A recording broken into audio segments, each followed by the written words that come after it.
The topic of this video is consonant digraphs. A digraph is composed of two letters that represent a single sound. Four of the most common digraphs, and the ones we will cover today, are SH, CH, WH, and TH. I'm going to tell you a silly story that will help you to remember the sound made by each of these digraphs. The name of the story is Mr. H and His Four Girlfriends. Once upon a time in Alphabet Land, there was a letter H who had four girlfriends. His first girlfriend was Miss S. Miss S liked to read. So whenever Mr. H went out with her, they went to the library. Now everyone knows you have to be quiet in a library. So whenever S and H get together, the only sound you will hear is shh. Listen for the sh sound at the beginning of these words. She, shop, and share. Now Mr. H's second girlfriend was Miss C. He only dated her on rainy days because she just loved to walk barefoot in the rain. The only trouble was they caught a cold every time they walked in the rain.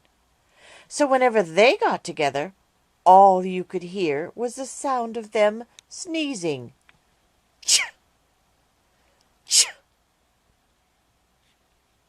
Listen for the ch sound at the beginning of chain, cheese, and church. Mr. H also had a third girlfriend. Her name was Miss W, and boy, did she like to talk. In fact, whenever they got together, she did almost all the talking. That's why you can only hear the w sound when they get together. Listen to the beginning sound in what, when, and why. Isn't it hard to tell that there's anything besides the W in the beginning sound? There was one time, however, when Mr. H got a chance to do all the talking, and that was at the beginning of the word who. But that's the only time he ever got a chance to say anything. And finally, there was Miss T. She isn't exactly his girlfriend anymore. She used to be his girlfriend until she found out about the other three girlfriends. That's when they had a big argument. Now, whenever T and H happen to meet, they just stick their tongues out at each other. Sometimes they do it quietly, like at the beginning of think or thumb. This th sound is called the unvoiced th sound. But they're not always quiet about it. Sometimes they are very noisy when they stick out their tongues, as in the words this or that.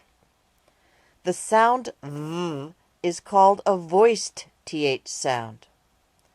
Both the unvoiced and voiced th sounds are made by sticking out your tongue and blowing out air. The only difference is whether or not you use your voice while you blow. This chart may help you to remember each sound these digraphs represent. I hope you found this helpful. The end.